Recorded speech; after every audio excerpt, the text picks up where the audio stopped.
தொல்காப்பியம் கேட்கக்கூடிய அனைத்து தமிழ் உள்ளங்களுக்கும் என் வணக்கம். தொல்காப்பியத்தினுடைய பொருளதிகாரத்தில் களவியலில் தலைவி கூற்று பற்றி பார்த்து கொண்டிருக்கின்றோம். அன்பர்களே, ஒன்றை நாம் நினைவிலை வைத்துக் கொள்ள வேண்டும். புறப்பாடலுக்கு துறை இன்றியமையாது. பாடான் திணை என்று சொன்னால் அதில் ஆற்றுப்படை ஒரு துறை. வெற்றி என்று சொன்னால் நிறை மீட்டல் ஒரு துறை. அவையெல்லாம் துறை என்று சொல்லப்படும்.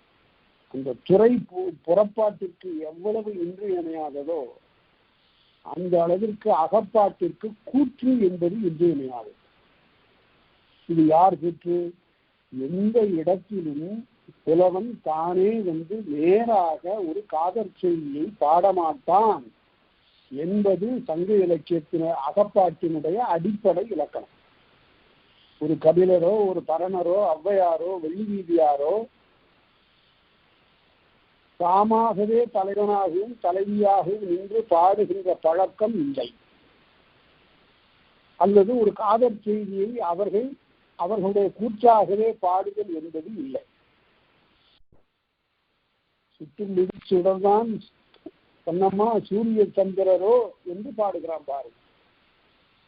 அப்படி பாட மாட்டாங்க. பழைய காலத்துல தலைவன் பாடுவான், தலைவி பாடுவாள், அவர்களுடைய கூற்றாகத்தான் நிகழும். இப்ப அந்த அடிப்படையில நாம தலைவனுடைய கூற்றை பார்த்தோம், தலைவியினுடைய கூற்றை பார்த்தோம். இப்போது தலைவி பேசக்கூடிய இடங்கள் என்று சொல்லி சிலவற்றை வரையறுத்து இந்த 111வது நூற்பாவில் கூறுகின்றார். அவற்றை நாம் பார்க்கலாம். வரைவிடை வைத்த காலத்து வருந்தினும். வரைவு இடை வைத்த திருமணத்திற்கு ஒத்துக்கொண்டு விட்டான் தலைவன். தலைவியும் மகிழ்ச்சியாக இருக்கிறாள், தோழியும் மகிழ்ச்சியாக இருக்கிறாள். ஆனால் இந்த நாட்கள் இடையிலே போய்கொண்டிருக்கின்றன. இன்னும் சில நாட்கள் அல்லது ஒரு திங்கள் ஆகும் போல இருக்கிறதே என்று சொல்லி அப்போது அவளுக்கு வருத்தம் ஏற்படுகின்ற நிலையில் அந்த தலைவி பேசுவாள். வரைவு இடை வைத்த காலத்து வருந்தினும். அந்த இடை வைத்த காலம்னா என்ன என்றால் அதுக்கு பேர் தான் ஒருவழி தணத்தல். தணத்தல் என்று சொல்ல வேண்டும். தணத்தல் இல்ல, தணத்தல், தன்னகரம். அதாவது சிறிய பிரிவு, சிறிய காலத்து பிரிவு. 6 மாதம் ஓராண்டெல்லாம் இல்லை. திருமணம் செய்து கொண்ட பிறகு மோதல், தூது, பகை ஆகியவற்றிற்காக பிரிகின்ற பிரிவு அது நீண்டதாக இருக்கும். ஆனால் இந்த இடத்தில் களவு காலத்து பிரிவு என்பது ஒரு வழி தணத்தல் என்று சொல்லப்படும். நல்ல ஒரு கலைச்சொல். அந்த வரைவு இடை வைத்த காலத்து வருந்திரும். அப்ப வருந்துகிறார். என்ன வருந்துவார்? அருமையாக குறுந்தொகை 105வது பாட்டுல நக்கீரரதனை காட்டுகின்றார். உணவன் தொடவை பொன்போல் திருவினை. இந்த கருப்பொருள் என்று சொல்லப்படுகின்ற பொருள் எவ்வளவு அழகுற சங்க இலக்கியங்களில் சொல்லப்படுகிறது பாருங்கள். இது திணை அரிசி என்று விளைகிறது.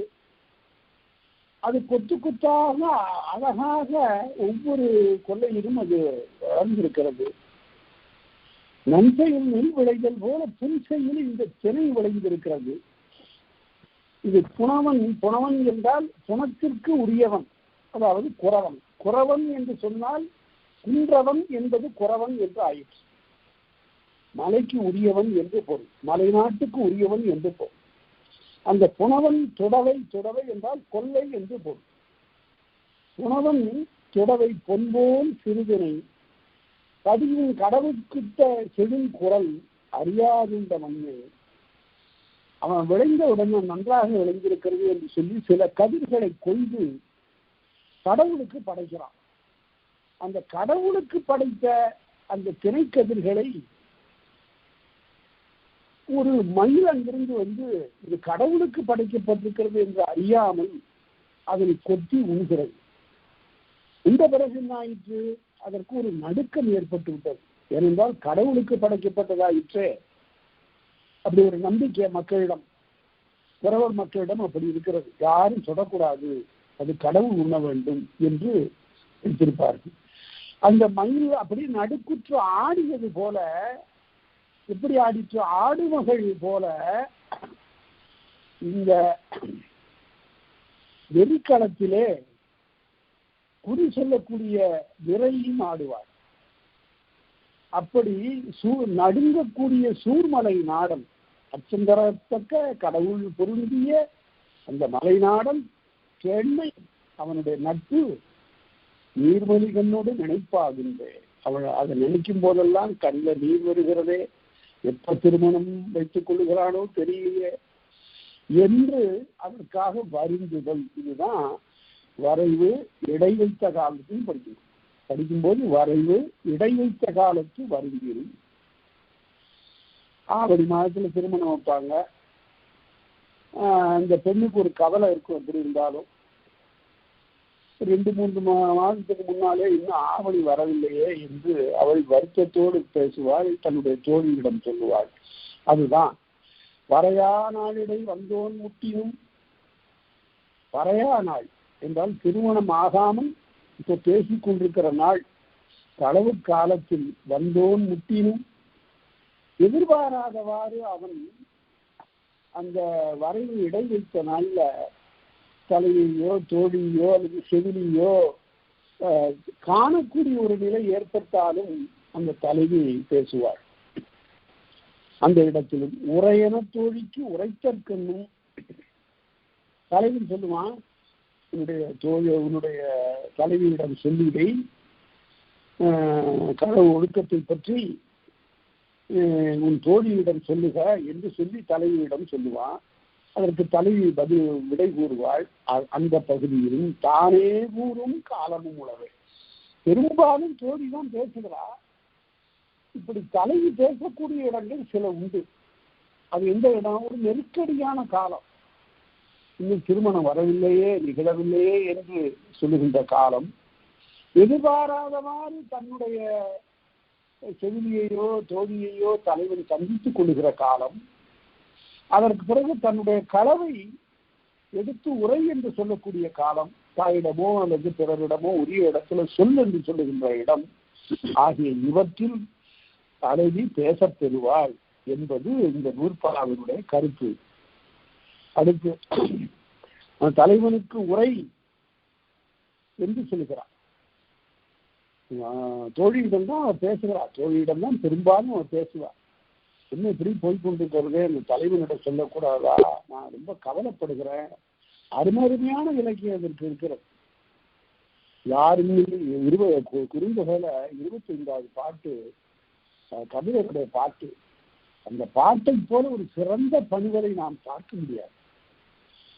அது ஒரு கலைஞனுடைய உள்ளத்தின் ஒவ்வொரு அணுவையும் அணியில் ஏற்படுகின்ற அச்சத்தையும் கிளர்ச்சியையும் தெளிவுற சொல்லக்கூடிய பாடலாக அமைக்கு.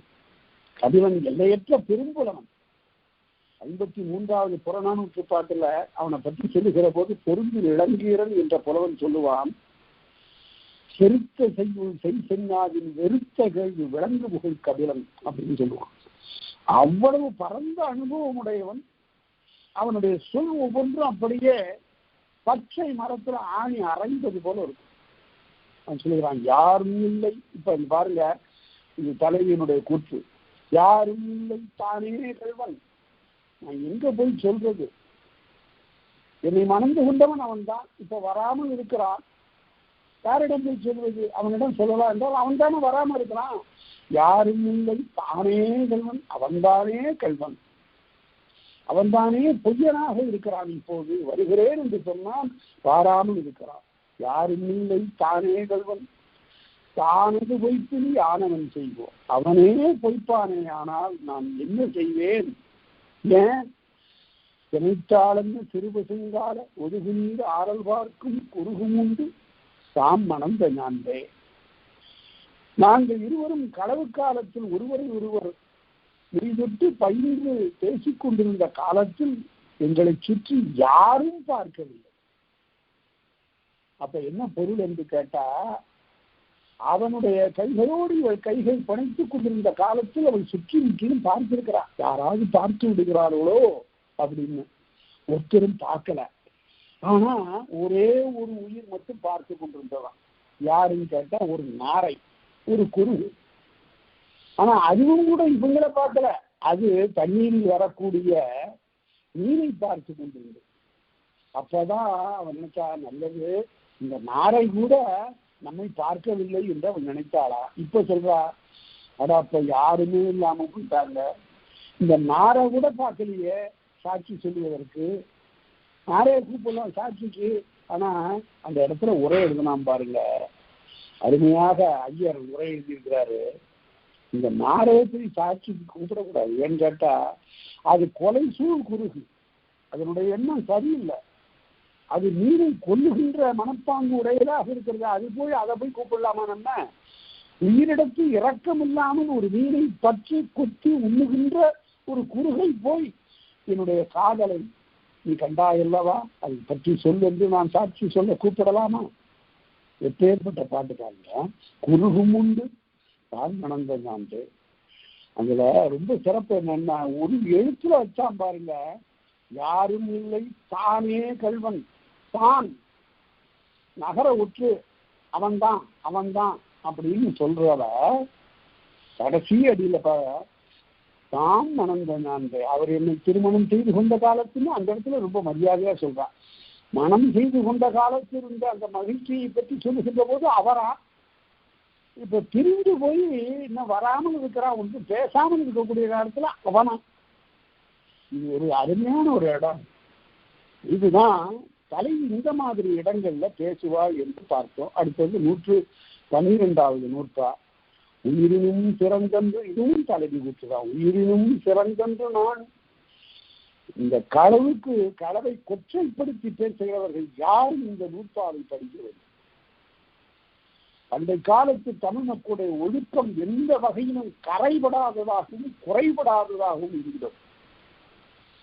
அவர்கள் சான்றோர்களாக இருந்தனர். காதலர்கள் சான்றோர்களாக படைக்கப்பட்டிருந்தனர். உயிரினும் சிறந்தன்று நானே, உயிரை விட நானும் சிறந்தது. நான் ஒன்று சொல்லுகிறேன், தமிழ் சங்க இலக்கியத்தை, அக இலக்கியத்தையும் புற இலக்கியத்தையும் ஆழ்ந்து கற்ற எவனும் ஒழுக்கத்திலே குறைவாக இருக்கவே மாட்டான். அவன் மிக தூய்மை. அவனுக்கு வாழ்க்கையினுடைய இன்னும் புரியும். ஒருவனும் ஒருத்தையுமாக சேர்ந்து வாழக்கூடிய அந்த ஒழுங்கான அந்த வாழ்க்கை அவனுடைய ஆன்மாவில் அவனுடைய உள்ளே இருக்கக்கூடிய உயிரினுடன் சேர்ந்ததாக இருக்கும். அதை இந்த பாட்டில் பார்க்கலாம். உயிரினும் சிறந்தன்று நானே. உயிரை விட வெட்கம் இருக்குத, அது பெருசு. அது இருபாலுக்கும் உரியது. ஆண்பாலுக்கும் உரியதுதான், பெண்பாலுக்கும் உரியதுதான். அவன் வெட்கப்பட்டான், அவள் வெட்கப்பட்டார் என்றெல்லாம் அது சொல்லுவது உண்டு. உயிரினும் சிறந்தன்று நானே. அன்புன்னு வர்றதெல்லாம் இந்த இடத்துல அசைங்க, சிறந்ததுன்னு பொருள். இதை தெரியாம ஒரு பெரிய எழுத்தாளர் தமிழ்நாட்டுல அன்புங்கிறதெல்லாம் அல்லது எழுத்தாரு. அவர் புறநானூற்றுக்கு உரை எழுதியிருக்காரு. அறகுறையா படிச்சுட்டு இலக்கணம் தெரியாம புறநானூற்றுக்கு உரை எழுதும் போது அன்புங்கிற இடத்துல எல்லாம் அல்லன்னு உரை எழுதி நேர் மாறான பொருளை தர போயிட்டு அப்புறம் எல்லாத்தையும் சுட்டி காட்ட போய் அச்சு பழங்கிறார். பெரிய நாவலாசிரியர், புகழ்பெற்ற நாவலாசிரியர் இப்ப இல்ல. அதனால உயிரினும் சிறந்தது நாணம், நானினும் செய்தீர் காட்சி கற்பு சிறந்தது. அந்த வெட்கத்தை விட சிறந்தது கற்பு.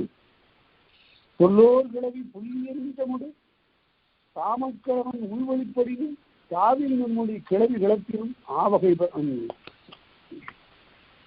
ஆவகை பெறவும் தோன்றுமன் பொருளே. அதனால தலைவி என்ன சொல்லுகிறா, உயிரினும் சிறந்தன்று நானே, நானினும் செய்தீர் காட்சி கற்பு சிறந்தது சிறந்தன்று என சொல்லோர் கிளவி. இது யாரு சொல்லியிருக்கிறார்?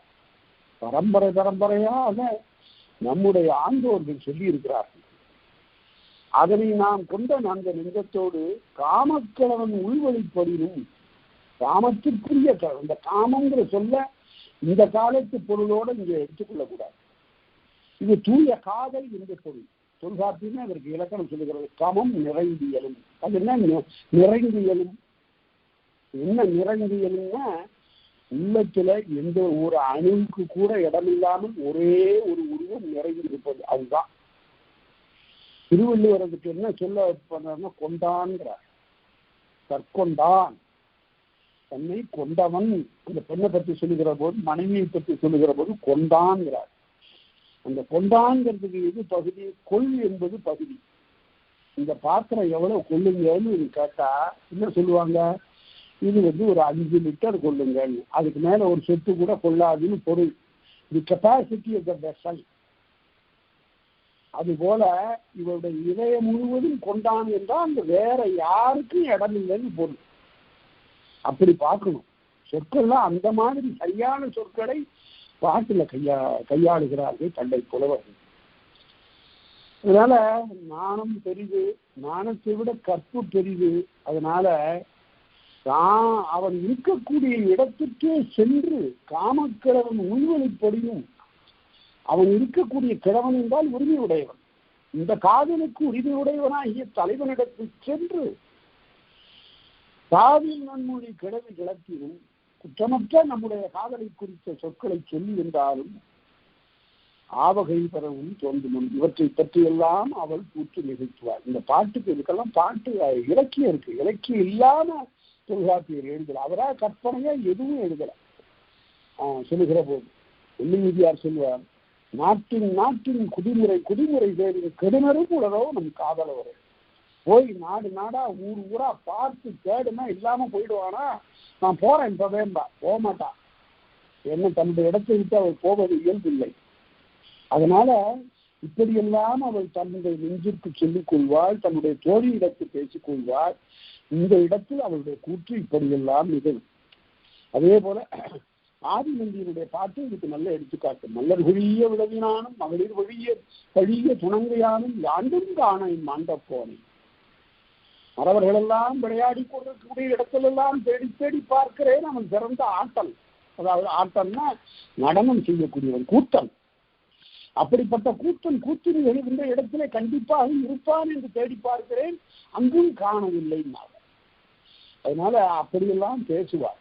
இந்த இடம்லாம் அதற்குரிய சரியான எடுத்துக்காட்டுக்கு உரிய இடங்கள். அதே போல அருமையான ஒரு பாட்டு நற்றிணையில 365வது பாட்டு. அதுல போய் நான் அவனை தேடி பார்த்து, எதுக்காக போய் பார்த்து எனக்கு திருமணம் பண்ணிக்கிறியா இல்லையான்னு கேட்கறதுக்கா? அதெல்லாம் இல்லை. அவனுக்கே இந்த பொறுப்பு இல்லை. நான் போய் இன்னும் செய்யணும். அருவியார்க்கும் அயம்பிகள் சிலம்பி வாஞ்சோய் மாமரை நாடனை, அந்த பெரிய மலைநாடனை போய் பார்த்து சான்றோ இல்லை, நீ சரியான ஆள் இல்லையா அப்படின்னு சொல்லிட்டு வர்றதுக்காக போகணும். சான்றோயன், நீ சான்றோன் இல்லை. அந்த காலத்துல அதுதான் ஆடவர்கள்லாம் எதற்கு அவாங்கினார்கள் என்றால், தம்மை சான்றோர் என்று பிறர் அழைக்கவது என்பதற்காக விளைந்தார்கள். ஜென்டில்மன், அவர் ஜென்டில்மன் என்று சொல்லுவதில் கேட்பவனுக்கு ஒரு மகிழ்ச்சி இருக்கும் இல்லையா? அதேதான் சான்றோர் என்பது. அதை சான்றாண்டி இந்த ஒரு அதிகாரம் வகித்தார் பாருங்க திருவள்ளுவர். அங்கேயும் இந்த நாணம் வந்துடும். அன்பு, நான், ஒப்புரவு, கண்ணோட்டம், வாய்மையென 5 சால்பு ஊன்றிய தூண் அப்படின்னாரு. ஒரு பெரிய கட்டடம். அந்த சான்றாண்மைங்கிறது ஒரு பெரிய கட்டடம். அதுக்கு 5 தூண் நிறுவி இருக்கிறாங்கிறாரு வள்ளுவர். என்னென்ன? அன்பு, நான், ஒப்புரவு, கண்ணோட்டம், வாய்மை. இந்த 5 அடிப்படையில ஒரு மனிதன் நல்லவன்னு சொல்றதுக்கு இந்த 5 இருக்கணும் அவன்கிட்ட. இந்த 5 இருந்தால்தான் அவன் சான்றோன். அப்படி நீ சான்றோன் அல்லன்னு அவனுக்கு அப்படியே அவனுடைய உயிரை வதைப்பதாக போய்விடும். அதாவது அதுக்கு நேர்மாறா சொல்லணும்னா நீ ஒரு கயவன்னு சொல்லணும். அப்படிப்பட்ட சொற்களை எல்லாம் கையாள மாட்டாங்க. அதுதான் மிகப்பெரிய சான்றாண்மைக்கு ஒரு மொழியாகவே தமிழ் இருந்திருக்கிறது. சரி, அது ஆகவே இந்த நிலையிலெல்லாம் தலைவி கூற்று நிகழ்த்த பெறுவாள் என்பது அகத்தடை விளக்கணம். இப்ப அடுத்தபடி தலைவனாச்சு, தலைவியாச்சு, அடுத்தது தோழிக்கு வந்து விடுகிறோம். தோழி இப்ப பேச போறான். எந்தெந்த இடத்துல தோழி பேசுவா? தோழிக்கு தெரியல. அதாவது இந்த இயற்கை புணர்ச்சி என்று சொல்லக்கூடிய முதல் சந்திப்பு தலைவருக்கும் தலைவிக்கும் இடையிலே நிகழ்ந்தது. அவர்கள் திட்டமிட்டு சந்திக்கவில்லை. இயல்பாக எதிர்பாராதவர்கள் சந்தித்தார்கள். அவர்களுடைய கண்கள் இரண்டும் தங்களுடைய பார்வைகளை மாற்றிக்கொண்டன. அந்த நிலையில் அவர்களுக்கு உள்ளத்து காதல் தோன்றிவிட்டது. நான் முன்பே சொன்னது போல இந்த ஒரு சந்திப்பே காதலை உண்டாக்கிவிட்டது என்று சொல்லுவது தமிழியம் இல்லை. முன்பே ஊழ் காரணமாக அவர்களிடத்தை காதல் கொள்ள வேண்டும் என்ற ஏற்பாடு இருந்தது. இந்த காட்சி ஒரு துணை காரணமாயிற்று. அருமையாக இறையனார் கலவிகள் 2வது நூற்பா இதை சொல்லும். காட்சி துணை காரணம். இல்லாட்டா பார்த்த உடனே காதல் கொண்டவுடனே எத்தனையோ பேர் பார்த்த போதெல்லாம் அவன் காதல் கொண்டிருக்கணும், அப்படியெல்லாம் இல்லை. 1000 பெண்களை அவன் பார்க்க நேர்ந்த போதும் கூட ஒருத்தியிடம் அவனுடைய உள்ளம் சென்றது. அதற்கு காரணம் தன்னை பிறவியில் அவளே இவனுடைய துணைவி, இவனே அவருடைய துணைவர். அந்த தொடர்ச்சி காரணமாக ஏற்பட்டதுதான் இந்த களவு. இந்த களவின் காரணமாக ஏற்பட்டதுதான் கற்பு.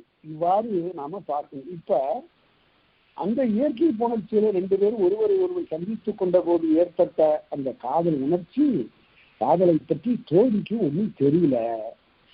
ஆனா இந்த தோழி அறிவு சார்ந்தவள் பார்க்கிறா, இன்னும் இதுவரையில இந்த தலைவியினுடைய கூந்தல்ல காட்டு முல்லையினுடைய மனம் வந்ததே இல்லை. இப்ப காட்டு முல்லை மனம் வருவது போல தெரியுத.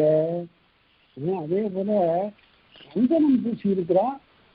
என்ன இது, நம்ம வீட்டுல இப்ப சந்தனம் இல்லையே என்று அவள் ஐயப்படுகிறாள். மாற்றமும் தோற்றமும், மாற்றம் மனத்தால் வேறுபாடு தோன்றுகிறது. அதை பார்த்துட்டு என்னமோ நடந்திருக்கு அப்படின்னு நினைக்கிறாளாம். மாற்றமும் தோற்றமும், தோற்றத்திலும் மாறுபாடு, ஒரு பொலிவு இருக்கு. இப்ப அதுக்கு முன்னாடி எப்பயாவது சிறிய கவலையோடு இருப்பா, இப்ப கவலையே இல்லை. தோற்றமும் ஒதுக்கமும், அது என்ன ஒதுக்கமும், இதுவரையில கூட்டத்தில் தன்னையொத்த பெண்களோடு சேர்ந்து விளையாடு, அப்ப சேர்ந்து விளையாடுறது இல்லை, தனித்து இருக்கிறார். இத அருமையாக திரைப்பட பாடல்ல கவிஞர் கண்ணதாசன் நடித்திருப்பார். இந்த கண்ணதாசனுடைய கவிதைகளை நாம் சொல்லித்தான் ஆக வேண்டும். ஏனென்றால் ஒரு காலத்தில் ஒரு 10-15 ஆண்டுகள் திரை உலகத்தை அவருடைய பாடல்களை ஆட்டி படைத்தது போல யாருடைய பாடல்கள் ஆட்டி படைத்தது. அதுவும் அவர் எழுதியிருக்கக்கூடிய காதல் பாடல்கள் எல்லாம் சங்க இலக்கியத்தினுடைய சாராக விளங்குவார். மற்ற கவிஞர்கள் பாடல் எழுதுறாங்க, அதெல்லாம் பாடல்கள், அதெல்லாம் கவிதைகள் இல்லை. இதனுடைய கவிதைகள் தான் ரொம்ப அருமையாக. இந்த பேதை பெண்ணினுடைய காதலை அவர் வடிக்கின்ற போது இந்த இலக்கணம் அங்கு புலப்படும். சரி, அதை பிறகு விரிவாக பார்க்கலாம்.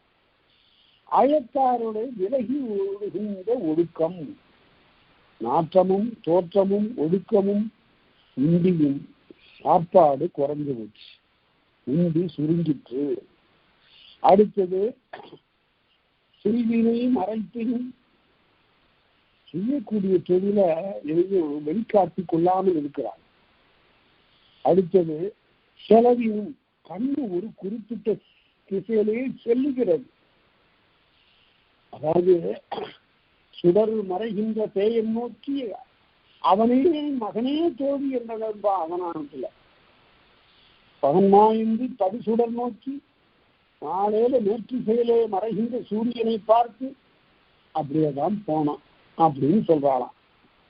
அதனால அப்படிப்பட்ட நிலையிலும் பயில்வு ஒரே ஒரு இடத்தை பற்றிய தான் முன்பு சந்தித்த அந்த இடத்திலேயே ஒரு நாட்டம். இவ்வாறு 7 உணர்ச்சிகளும், இத்தகைய 7 உணர்ச்சிகளும் உணர்ந்த பிறகு இந்த தோழி தலைவியிடம் பேசத் தொடங்குவாள். அடுத்தது எப்படி பேசுவா? பல்வேறு கவர்பொருள் நாட்டத்தான் சொல்ல அப்படி கொடுத்து வாங்குவா. நம்ம அன்றைக்கு போய் நின்று கொண்டிருந்த சோலை, அது நமக்கு பிடிச்சிருக்கு இல்ல, அது ரொம்ப பிடிச்சிருக்கு, அது ஒண்ணும் அப்படி ஒண்ணும் நல்லா இல்லையே, அது ரொம்ப அருமையான சோலையாச்சா.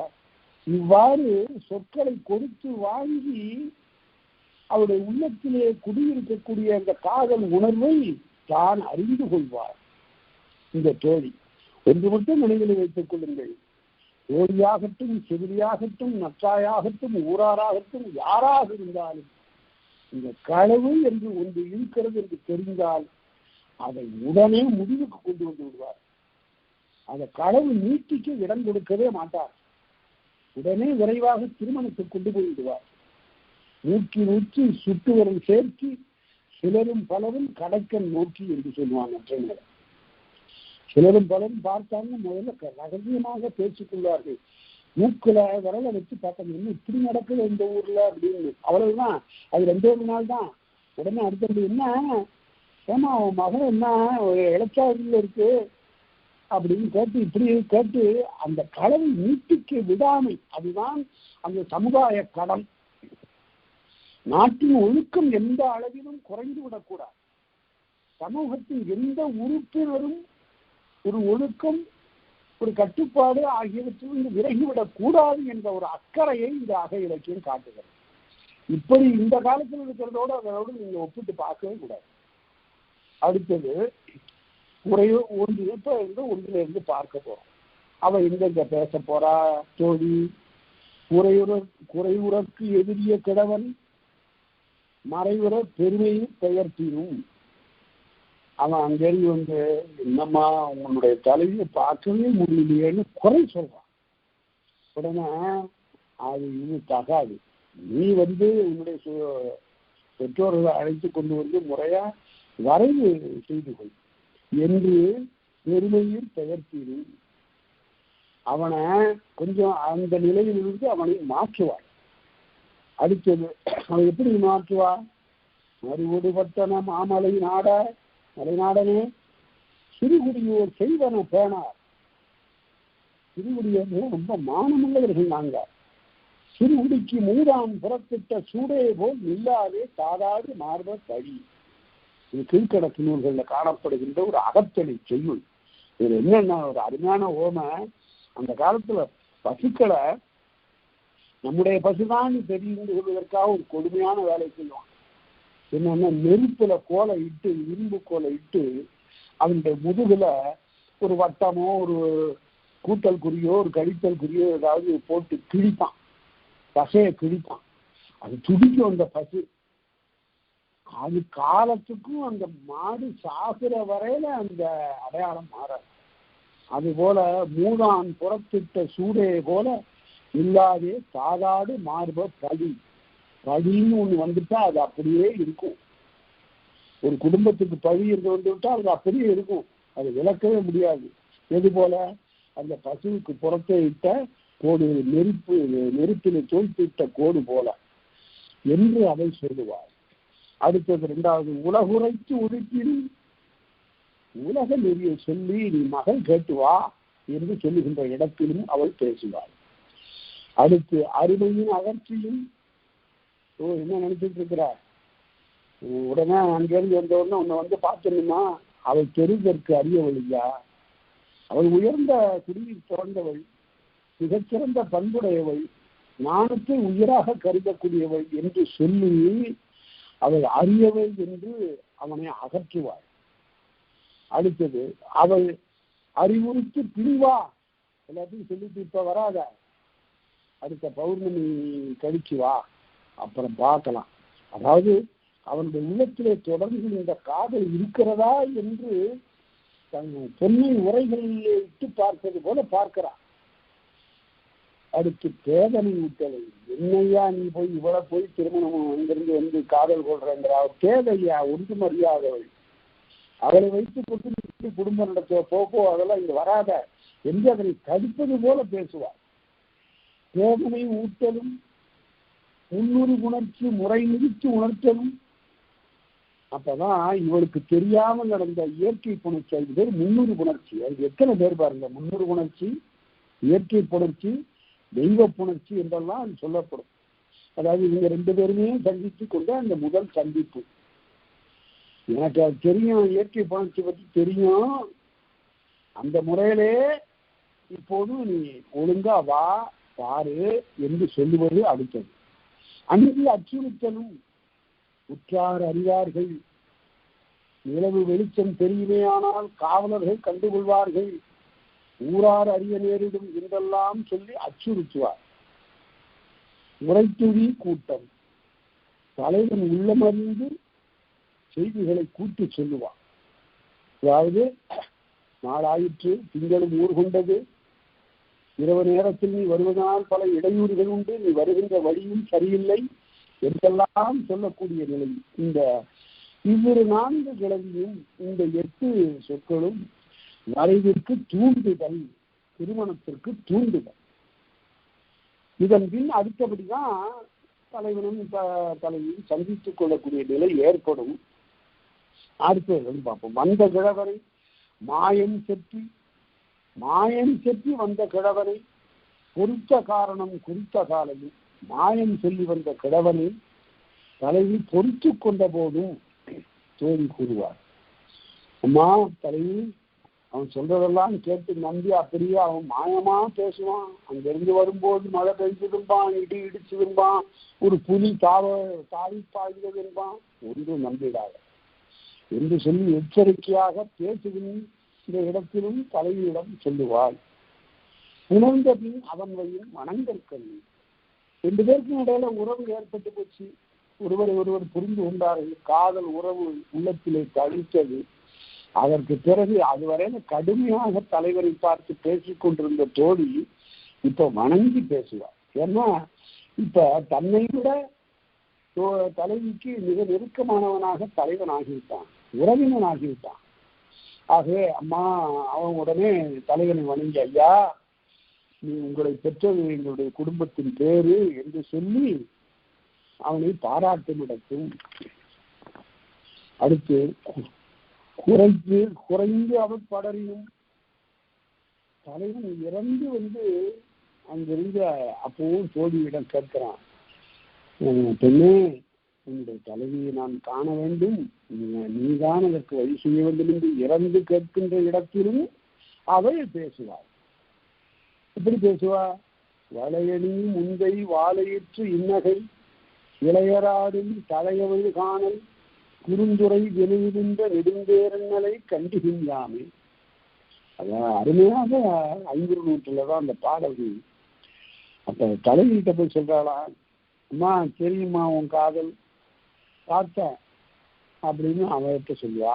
தலைவன்கிட்ட சொல்லுவான், ஓஹோ இங்க வந்திருக்கிறியா அவளை பார்க்க, நீ அவ ஒரு பேதை பெண், அவளை போய் விரும்புறியான்னு முதல்ல கேட்பான். எப்படி? கண்டிகி மல்லமோ கொங்கலின் கேளே, கண்டிகி மல்லம் நான் பார்த்தனோ தலைவனே, உன்னுடைய காதலுக்குரிய அந்த தலைவியை நான் பார்த்தேன். அவ என்ன செய்தான், இந்த கடற்கரையில் இருக்கிற மணலெல்லாம் அள்ளி கொண்டு போய் இந்த கடல்ல போட்டு இந்த கடலை இன்னைக்குள்ள தூத்துறேன்னு நிக்கிறா, அவ்வளவு அறிவுடையவள் என்று சொல்லி கிண்டலா சொல்லி, வேண்டாம்பா அவளும் சிறு பெண்ணா இருக்கிறா, அவளோட போய் நீ காதல் கொள்றேன்னு கொஞ்சம் தடுத்து பார்ப்பா அதனுடைய உள்ள எப்படி போகிறது என்பதற்காக. அடுத்து மறைந்து அவள் அருக தன்னோடும் அவளோடும் முன்னமும் தலைவி பின்னிலை நிகழும் பல்வேறு மருங்கிலும் ஞானத்தினாலே இப்போது தலைவி ஒதுங்கி நிற்கிறாள். தெரிந்து போய்விட்டதே நம்முடைய களவு இந்த தோழிக்கு என்று கொஞ்சம் விலகி நிற்கின்ற போது இதுவே விலகி நின்று என்ன உள்ளம் ஒன்றி விட்டன. அதனால இயற்கை புணர்ச்சி முதலான நிகழ்ந்த பிறகு இவ்வாறு நீ இருக்க முடியாது, விரைவிலே வரைவு நோக்கி நீங்கள் செல்லுங்கள் என்று அவள் அறிவுறுத்துவாள். நன்மையும் பெற்றுடி நயம்பெறு இடத்திலும் தோழி கூறியதை ஏற்ற தலைவியினுடைய கூற்றை தலைவனிடம் போய் சொல்வார். நன்னயம் இந்த சொல் இருக்கிற இந்த காலத்துல இந்த மாதிரி இருக்கிற ஆள் தான் எழுதும் போது இந்த நன்னயம்ங்கிற சொல்ல எழுதுறாங்க. நயத்திலே அது நன்னயம். எங்க சொல்லுகிறார்? திருவள்ளுவர் சொல்லுகிறார், எல்லா செய்தவர்களுக்கும் கூட நன்னயம் செய்கின்றார். நயத்திலே நன்னயம். நல்ல துன்பம் செய்தவனுக்கு கூட ரொம்ப நல்ல காயம்பட அடிச்சுட்டானா இருக்கிறது நல்ல ஆயுதம்ட்டா பார்த்து, என்ன அடிக்கும் போது உன் கையில ஏதாவது காயம் ஏற்பட்டு போது இதை போட்டு பேரும் கொடுக்கணும். அதான் நன்னயம். அது துன்பம் செய்தவர்களுக்கு கூட இறங்குதல். ஒரு பாட்டுனாலும் ஒரு பாட்டை நாமக்கல் கவிஞர் எழுதிட்டார் பாருங்க, அருமையாக எழுதிட்டார்.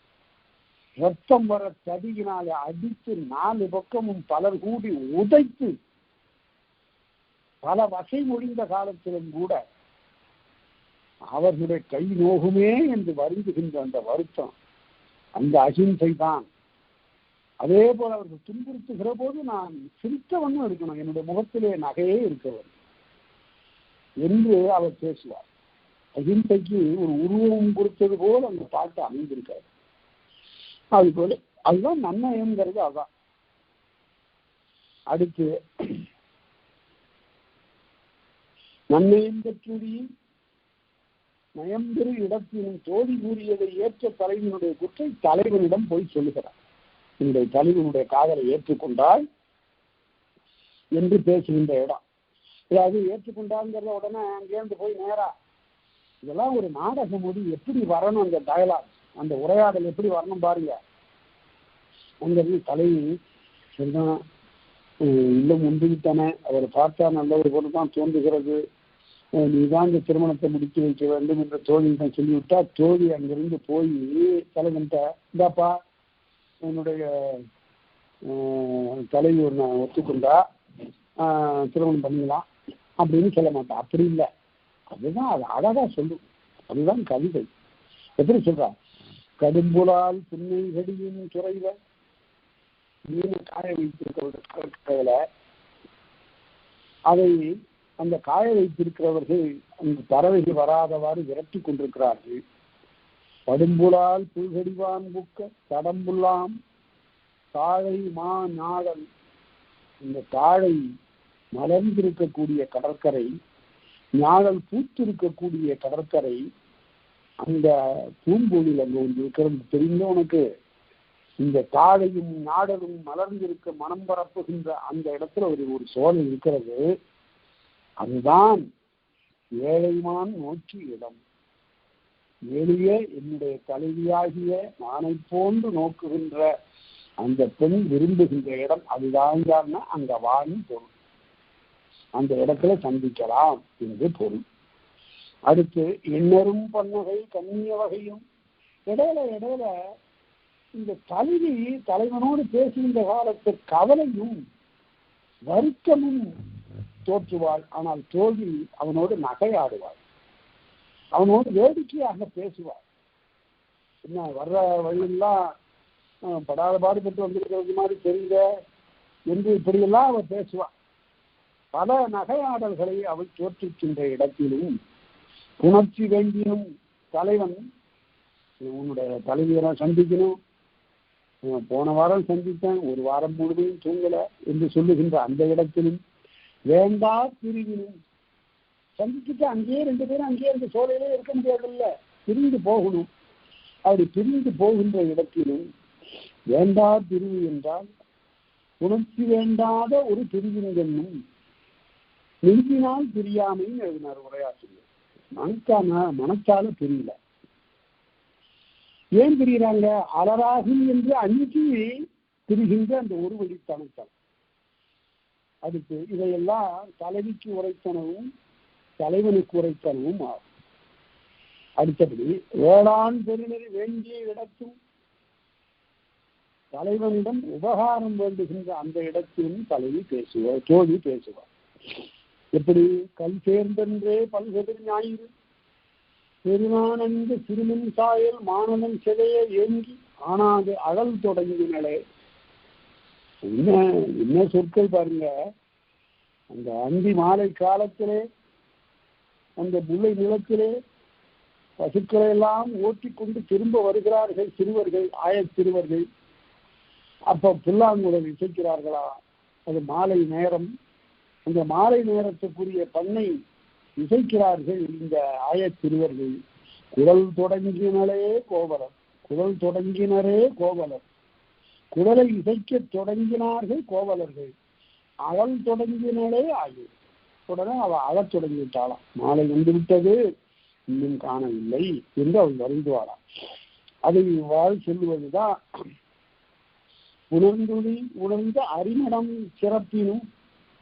முதல்ல தலைவன் ஒரு பேதைத்தன்மையுடையவனாக, காதல் ஒன்றே உடையவனாக இந்த தோழிக்கு தோன்றினான்.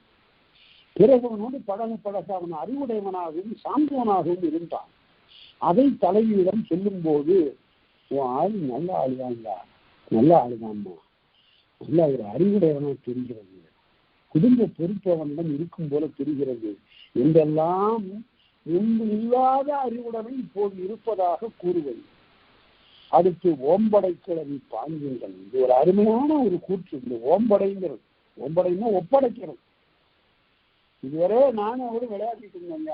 இந்த காணல்லையும் கழிவுலையும் கழிக்கரையிலையும் கடற்கரையிலையும் நானும் அவருமாக பேதை பெண்களாக நன்றிகள் போல ஓடி ஆடி விளையாடி கொண்டிருந்தோம். அவருடைய உள்ளத்திலே காதல் வந்து விட்டது. இனி அவள் என்னை பிரிந்து உன்னிடம் வந்து விடுவாள். நீ அவளை கூட்டிட்டு ஊருக்கு போயிடுவ, திருமணம் ஆகிடும் ஊருக்கு போயிடுவ. நான் வருந்தத்தான் வேண்டும், ஆனால் என்று சொல்லுகிறேன், அவள் இந்த பருவத்தில் உன்னை கவரக்கூடியவளாக இருக்கிறாள். செல்ல செல்ல அவளுக்கு நரை தோன்றும், உடம்பிலே திரை தோன்றும், அகவை முதிரும். அந்த காலத்திலும் கைவிட்டுடாதப்பா என்று சொல்லுவா. அதுதான் ஓம்படை. நரையோடு முடிக்கினும் நீத்தல் ஓம்புமதி பூக்கள் ஊற என்று அப்படி சொல்லுவாள் இந்த தோழி. அதனால்தான் தொல்காப்பிய தோழியும் ஒரு வகையில ஒரு தாய் தான். அடுத்தது யார் இந்த தோழிங்கிறத பின்னாடி சொல்ல போறார் தொல்காப்பியத்துல. செங்கடி மொழியால் சிதை உடைத்தாயினும் கொஞ்சம் கடுமொழி சொல்லி கூட இவர்களை நெறிப்படுத்துவது அவருடைய கடமை. என்று நகப் பெருங்கோள் வழி சென்று கடை அன்புதலை எடுத்த வன்முறை பெண். ஒரு கடுமொழிகள் சொல்லுகின்ற இடத்திலும் கூட மனத்தினால் இனியடாகி கடுஞ்சொல் சொல்லுவாளே தவிர அது செங்கடுமொழினா, கடுமொழி அது செங்கடுமொழின்னா அது சுட்டுவிடாத சொற்கள்.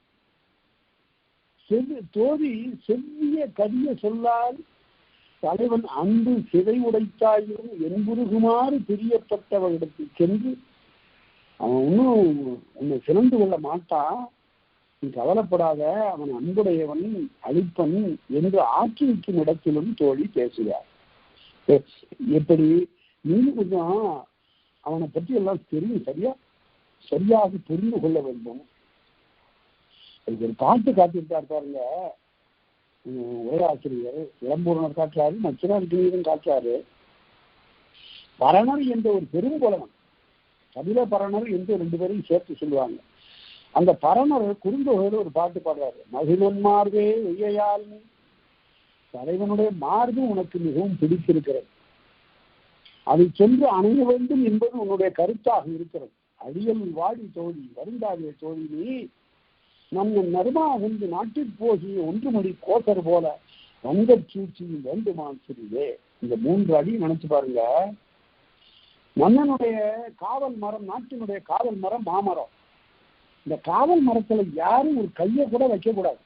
வச்சா விட மாட்டான் அந்த அரசன், கையை வெட்டுவான், உயிரை வாங்கிடுவான். ஒரு பெண் அதுல இருக்கக்கூடிய மாங்கனியை தின்று விட்டாள் என்பதற்காக பாறையில வச்சு வெட்டி கொன்னான் மன்னன். எப்ப பெற்றோர்களில் இருந்து வந்து என்னுடைய மகை போல ஒரு பொன்னால் ஒரு பாவை செய்து கொடுக்கிறேன், பிறகு 81 யானைகளை பெறுகிறேன் என்று சொன்னபோது கூட உடன்படாதவனாக அந்த பெண்ணை பாறையில வைத்து கொண்டான். அந்த பாறைக்கு இன்றும் பேர் என்னன்னு கேட்டா திங்களாம்பாறான்னு தெலுங்கு நாட்டுல அதுக்கு பேரு, சித்தூர்ல அதுக்கு பேரு திருவொன்ற பாறைன்னு பேரு. அத கபிலரும் பாடுகிறார், பரணனும் பாடுகிறார்.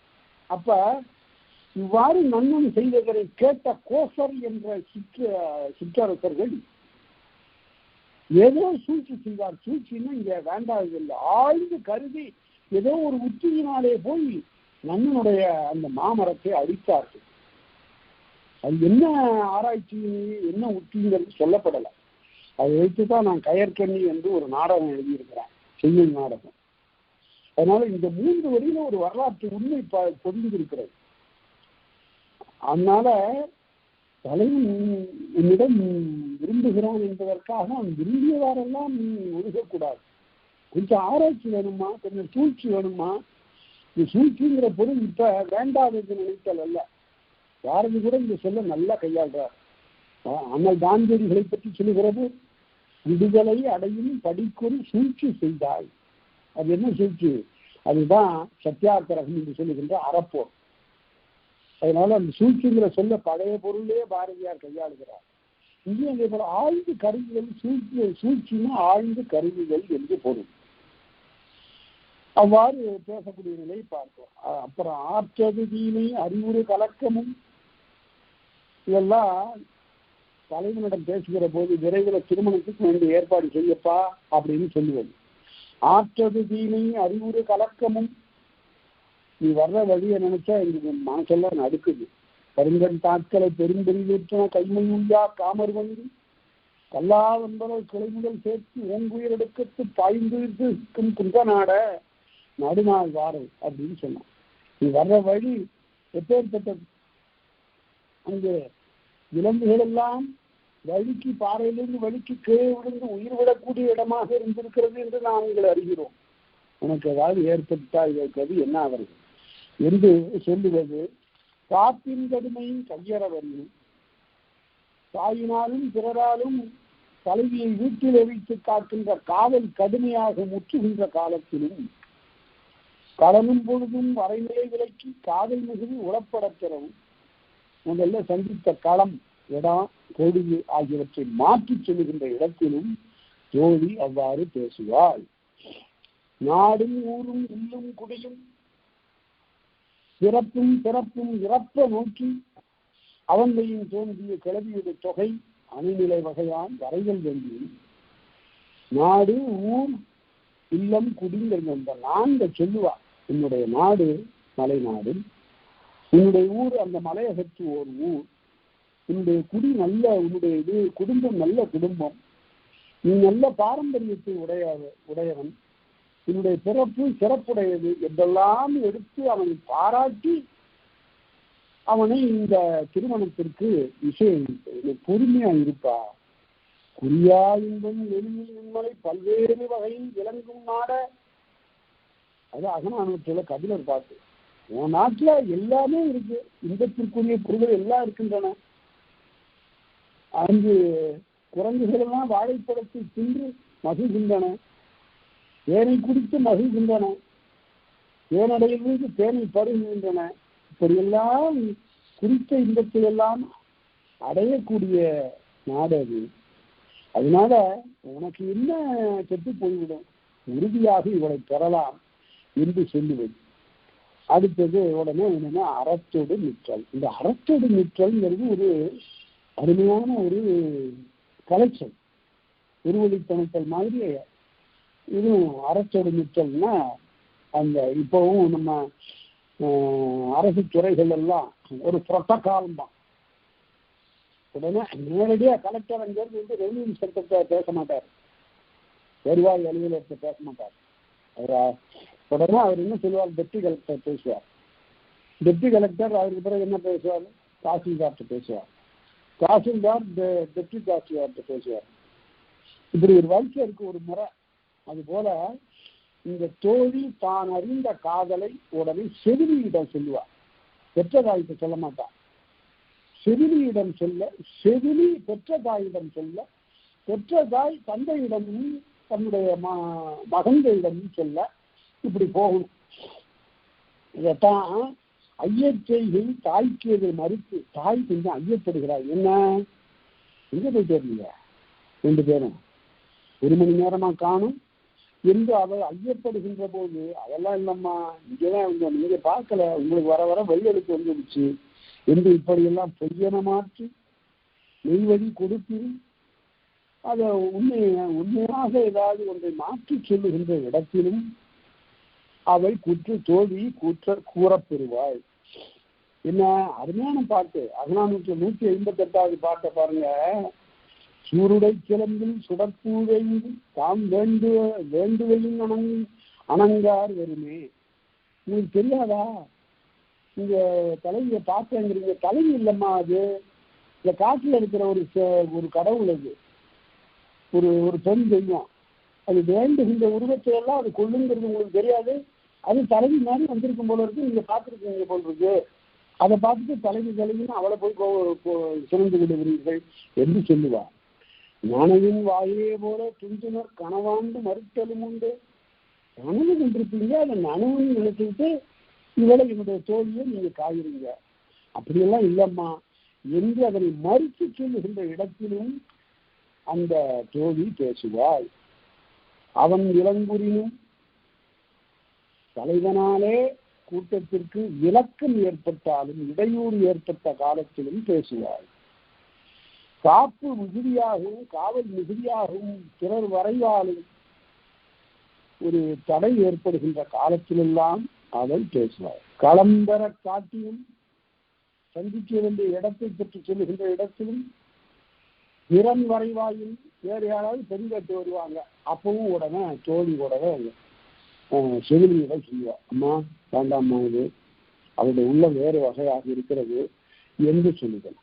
அவன் வரைவு மறுப்பினும், அதாவது அவன் இந்த திருமண நிகழ்ச்சியை மறுத்து சொன்னாலும், அதாவது மறுப்புன்னா அறவே இல்லை, இப்ப வேண்டாமா, அடுத்த மாதம் நான் பார்த்து என்னுடைய பெற்றோர்களிடம் சொல்லி அழைத்து கொண்டு வருகிறேன் என்று சொல்லுகின்ற இடத்திலும் முன்னிலை அறமனப்படுதல் என்று வகை நேராகவும் சொல்லிடுவா சமயத்துல, இல்லாட்டி அறத்தொடு நிற்றல் என்ற வகையில மெல்ல மெல்ல படிப்படியாக மென்மொழிகளாலும் சொல்லுவார். குறைதீர்களை தாயிடம் புகுத்திலும் தாயிடம் எடுப்பதில் சொல்லுகின்ற இடத்திலும் அவள் குற்று நிகழும்.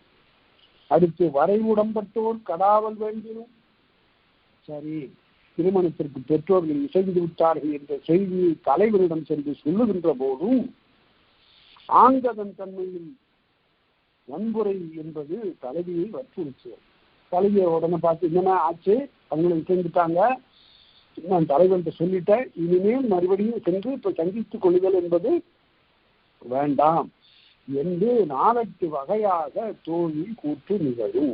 அடுத்தது செவிலி. செவிலி என்பவள் யார்? வளர்ப்புத்தாய்.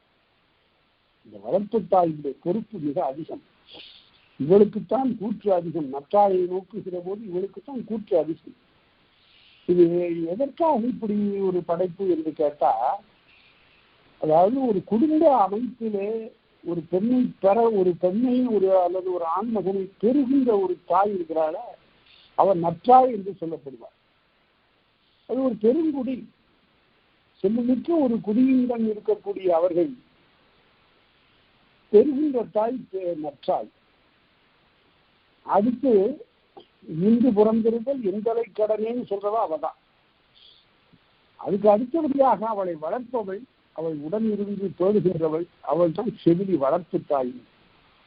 இந்த சோழ நாட்டுக்கு ஒரு செவிலி இருக்கிறார். அது யார் இந்த செவிலி? செல்வச் செவிலின்னாரு பட்டினப்பாளைய ஆசிரியர். சோழ நாட்டிற்குரிய செல்வச் செவிலி யாருன்னு கேட்டா காவிரி. காவிரி தான் சோழ நாட்டிற்கு செவிலி. அது போல இந்த தலைவிக்கு ஒரு செவிலி, ஒவ்வொரு செவிலி இருப்பா. இந்த செவிலியினுடைய மகள் தான் தோழி. அதை பின்னால ஒரு நூற்பா சொல்லும். களவு அலராயினும் 2 பேருக்கு மட்டுமே, மூவருக்கு மட்டுமே தெரிந்த களவு கொஞ்சம் கொஞ்சமாக ஊரிலே பரவுகின்ற காலத்திலும் இது செவிலி உடனே அப்பதான் வருகிறார் காட்சிக்கு.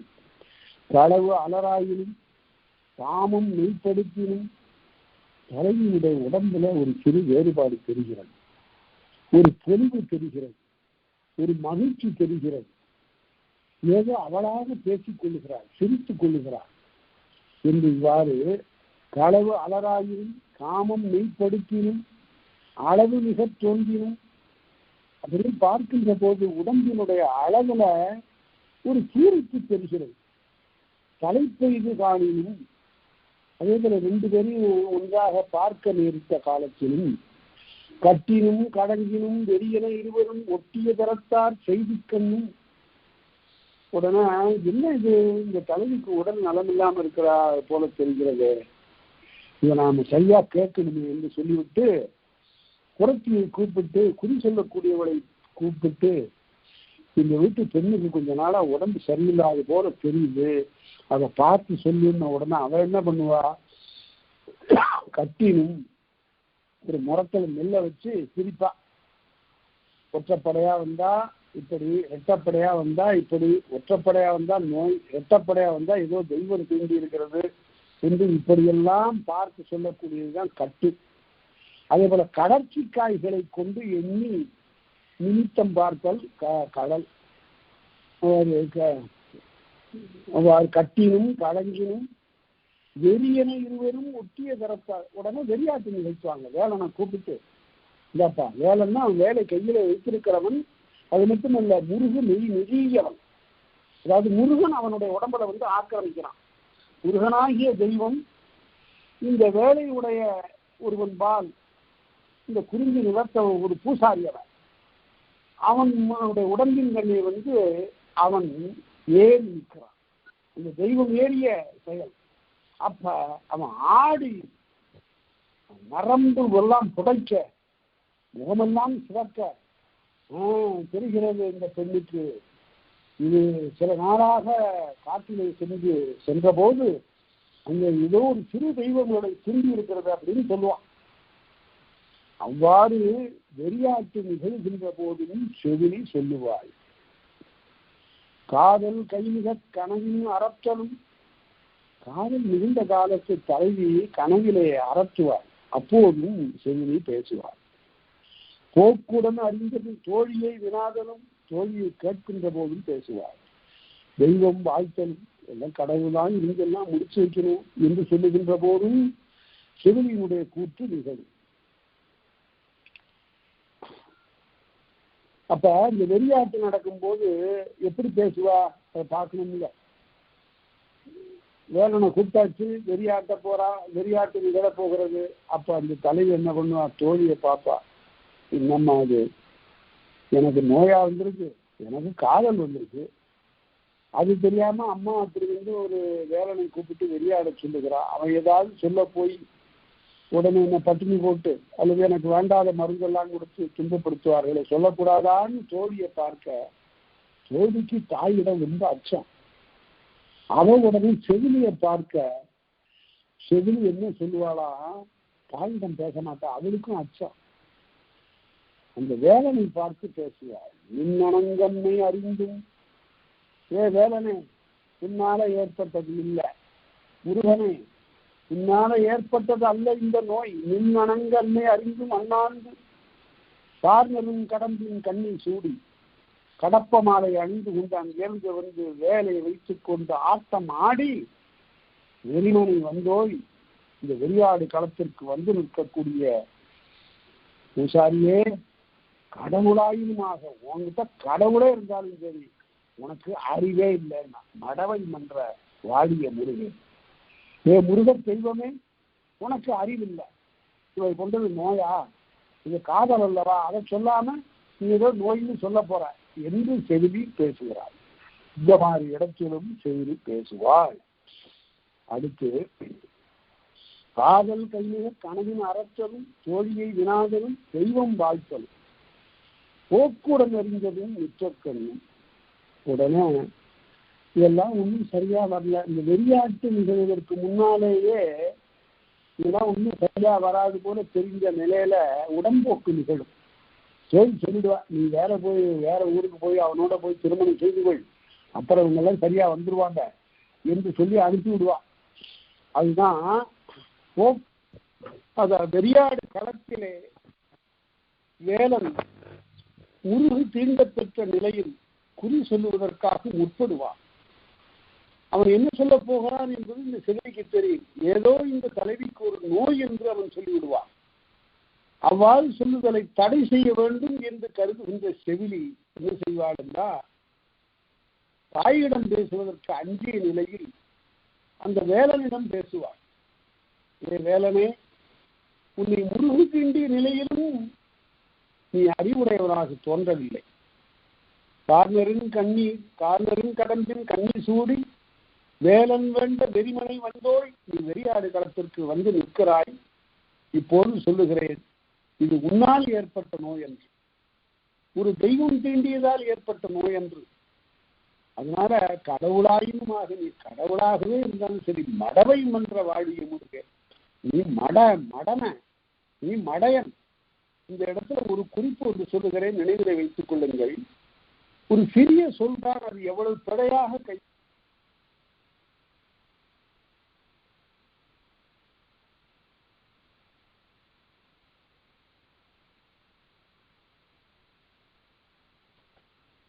ஐயா விட்டு போச்சு போல.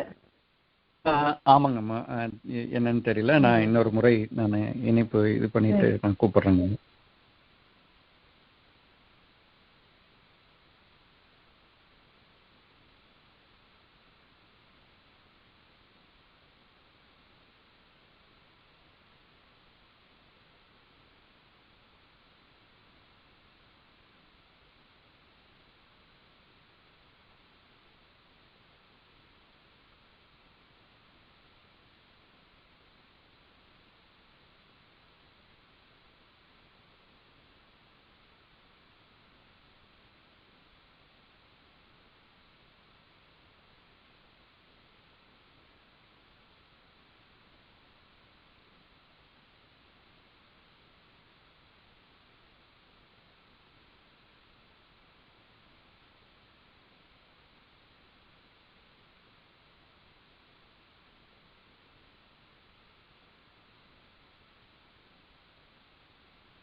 ஐயா நீங்க இப்ப தொடங்கலாங்க ஐயா. சரி சரி. வெறியாடு களம் அங்கு யாரா இருக்கிறாங்க? நற்றாய் இருக்கிறாள், செவிலி இருக்கிறாள், தோழி இருக்கிறாள், தலைவி இருக்கிறாள். அதோடு வேலன் என்று ஒருவன், அவன் தான் முருகு மெய் நெறியவன் என்று சொல்லப்படுவான்.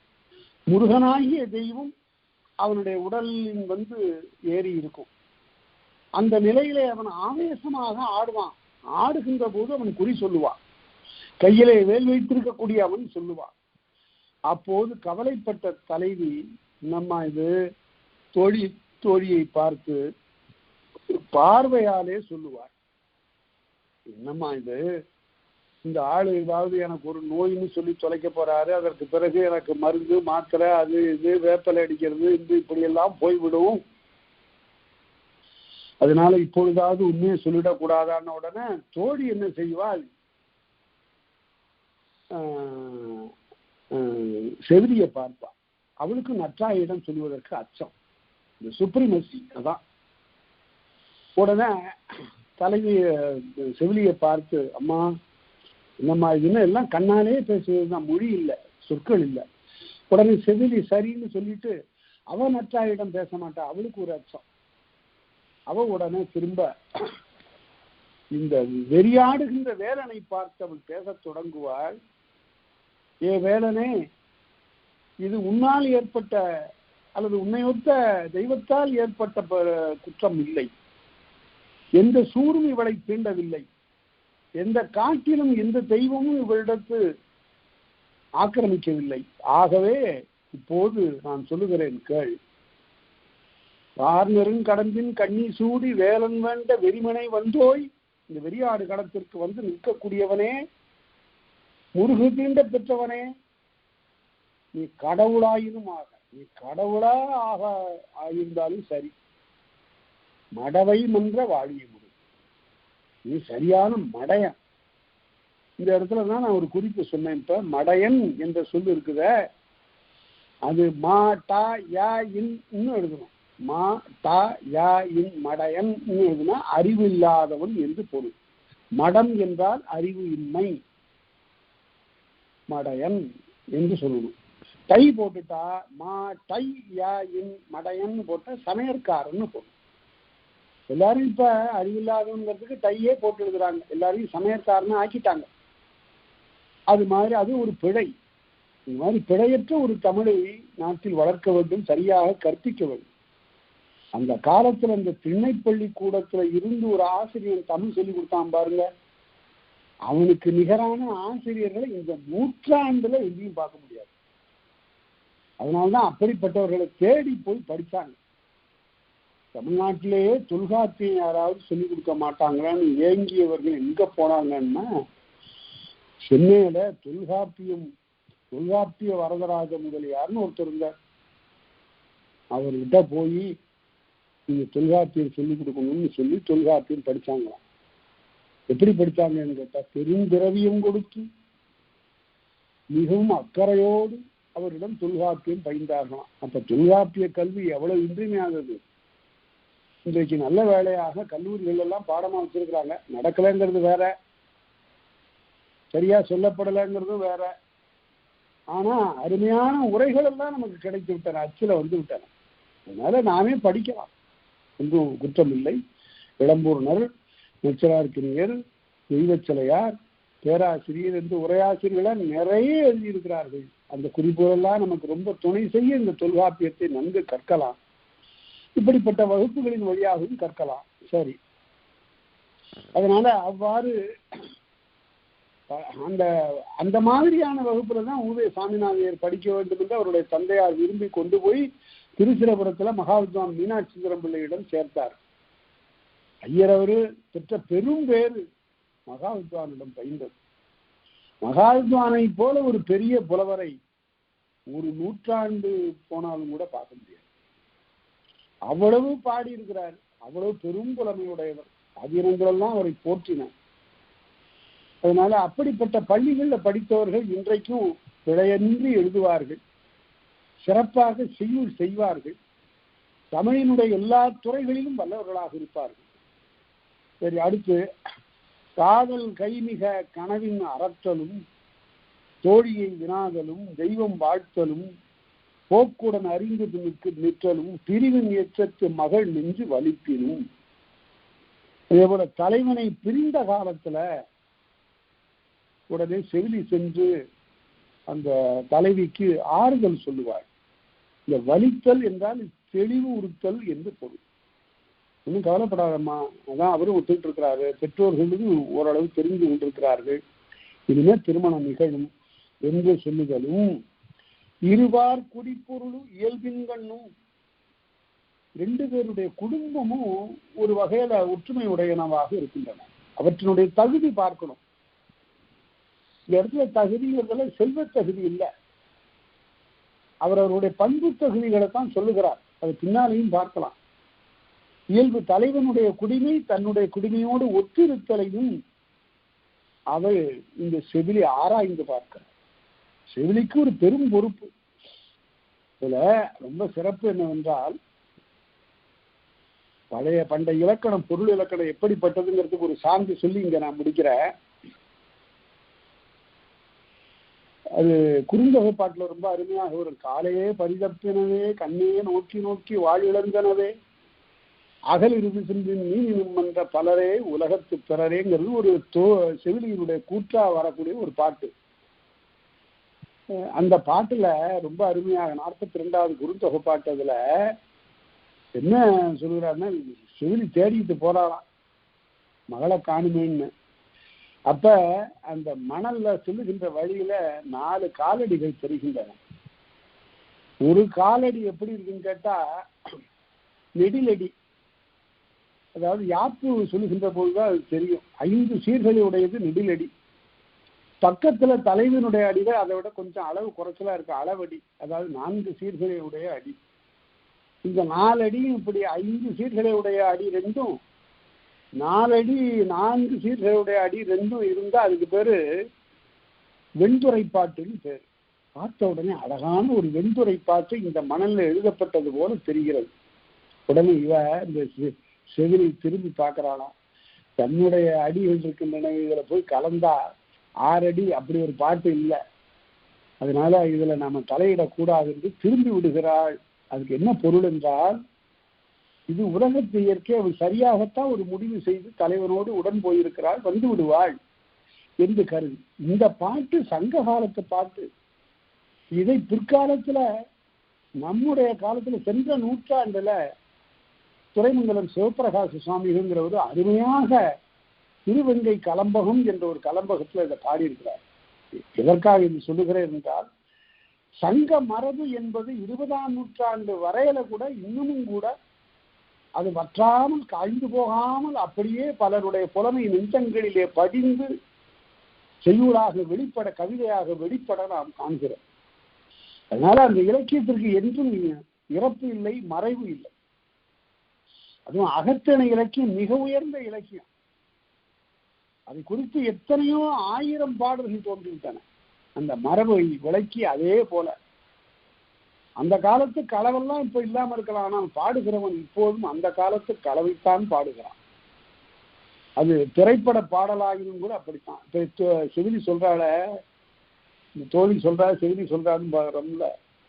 இவர் ஒரு இடத்துல ஒரு திரைப்படத்துல உட்கார்ந்து பார்த்துக்கிட்டு இருக்கும்போது மயிர் கூச்சரிது. என்னவென்றால், ஒரு பெண் ரொம்ப துன்புற்ற நிலையில விழி 2 இல்லாதவள், பார்வை இல்லாதவளுக்கு இப்ப மனம் செய்து கொள்ள வேண்டும் என்ற ஒரு எண்ணம் வருகிறது. ஆனா யார் மனம் செய்து கொள்வார்கள் இந்த உலகத்துல? அப்போ ஒரு பாட்டு, அந்த இடத்துல ஒரு பாட்டு எழுதியிருக்கிறான் பாருங்க. தனியாக வாழும் நிலையின்றி இல்லை தோழி, குலமாதர் யாரும் தனியாக வாழும் நிலையின்றி இல்லை தோழி. இந்த உலகத்துல அப்படி எந்த பெண்ணும் தனியாக வாழ வேண்டும் என்ற விதி அமைப்பு இல்லைம்மா. உனக்கென்று வருவான், உனக்கென்று ஒருவன் உன்னை தேடி வருவார் என்று அந்த பாட்டு. இது அப்படியே சங்க பாட்டினுடைய கருத்து தான். இதைத்தான் இவ்வாறு இந்த எத்தனை நூற்றாண்டு போனாலும் கூட இந்த இலக்கியம் மறையாது. ஆக இவையெல்லாம் இந்த செவிலியினுடைய, இந்த 13ம் செவிலியினுடைய கூற்றாகும் என்று பார்த்தோம். அடுத்த நூற்பா, தாய்க்கும் வரையாறு உணர்வு உடம்படினே. ஆக செவிலி வரையில தெரிந்து போயிட்டா அதுக்கு பிறகு தாயோடு உணர்வு உடம்பட்ட நிலையில் சரியாக சினந்து கொள்ள மாட்டா, ஏற்றுக்கொள்வாள். அது செவிலி சொன்னா ஏற்றுக்கொள்வாள் என்று அறிந்த நிலையில் நற்றாய்க்கும் அதனை எடுத்து சொல்ல தவற மாட்டார்கள். நற்றாய் என்றால் பெற்றதாய். தாய்க்கும் வரையார் உணர்வு உடம்படினே. அதுதான் அது ஃபைனல் இல்லை. அதுக்கப்புறம் போகணும், எங்க தந்தையிடம் போகணும். தந்தை கடுமையவன், கையில வில்லும் வேலுமாக இருப்பவன் அவன். அதோட உடன் பிறந்தவர்கள் இருக்கிறார்களே இளைஞர்கள், அவர்கள் அடங்கா சினம் கொண்டவர்கள். அப்படி ஆச்சா எவன் அவன் உயிரை வாங்கி விடுறான். தனித்தொகையில ரொம்ப அருமையாக சொல்லுவானவங்க. உடனே ஒரு பகலெல்லாம் உறுத்து எழுந்து ஒரு பகல் முழுமையும் ஆச்சா போச்சா அவனை பாரு என்ன செய்யறன்னு, இங்க நம்ம வீட்டு பொண்ணு திருமணம் பண்ணி இருக்கிறான்னு வர்றானோ, சந்திச்சானோ, அவனை ஒரேடி அவன் தலையை வெட்டிடுறான் பாருன்னு எழுந்திருச்சானோ. எழுந்திருச்சு எல்லாரும் கத்துறான். காலையில இருந்து ஒரு பகலெல்லாம் உறுத்து எழுந்து அப்புறம் ஆறி, இருவர்களும் குற்றம் இல்லையா, 2 பேரிடத்தும் குற்றம் இல்லை என்று பெருமந்து சாய்த்தார் தலை. நல்ல குடும்பத்து பையனாதான் தெரியுது. 2 பேரும் ஒன்றும் வரையிறந்து போகவில்லை, அளவிறந்து போகவில்லை, ஏதோ உள்ளம் பரிமாறி கொண்டிருக்கிறார்கள். சரி, அவர்கள் திருமணம் செய்து வைத்து விட வேண்டியதுதான் என்று அவர்கள் முடிவுக்கு வருகிறார்களாம். இதுதான் களவினுடைய இலக்கணம் கலித்தொகையில சொல்லப்படுகிறது. அடுத்து, கிழவோன் அறியா அறிவினை இவளன. உடனே அந்த பெற்றோர்களுடைய நிலையை பாருங்க. கிழவோன் அறியா அறிவினை இவளன. அந்த தலைவன் பற்றி இவளுக்கு ஒன்றும் தெரியாது. ஏதோ ஒரு சந்திப்புல காதல் கொண்டு விட்டாலே தவிர நாம என்ன செய்வது? அவனை பற்றி நாம கேட்கணும், இல்ல 4 பேரை கேட்கணும். இதை சொன்னதை நம்பிட்டு நாம இந்த திருமணத்துல இறங்கக்கூடாது என்று கருதி மையறு சிறப்புன்னு உயர்ந்தோர் வாங்கி குற்றமற்ற பெரியவர்களை அந்த ஊர்காரங்களை பார்த்து கேட்போம். இந்த பையனை பத்தி சொல்றாங்களே, நல்ல பையனா, நல்ல ஒடுக்கமுடையவனா, நல்ல குடி பிறந்தவனா, நல்ல பண்புடையவனா என்றெல்லாம் அவர்கள் கேட்பார். உயர்ந்தோர்னா பண்பினாலே உயர்ந்த பெரியோர். நச்சினார்கிரி இருந்த இடத்துல உரை எழுதுகிற போது அந்த இடர் முதலான உயர்ந்தோர்னு எழுதினாரு. அது அவருடைய உரையினுடைய இயல்பு. அதுதான் அந்த உயர்ந்தோர் வாங்கின் ஐயக்கிழவியின் அறிதலும் உரித்தே. கொஞ்சம் ஐயப்பட்டு கேட்பதற்கும் உரியவர்கள். தமக்கொத்த தலைவனை தேடிக்கொள்ளுகின்ற அறிவு இவளுக்கு இல்லை. ஆகவே நாம் இதனை பற்றி ஆராய வேண்டும் என்ற கருத்தோடு தக்கவர்களை பார்த்து உசாவாள் இந்த செவிலி. அவன் மற்றவர்களும் தான், தாயரும் தான். தன்னுரு வேட்கை கிழவன் முற்களத்தில் எண்ணுங்காலை கிளத்திக்கு இல்லை.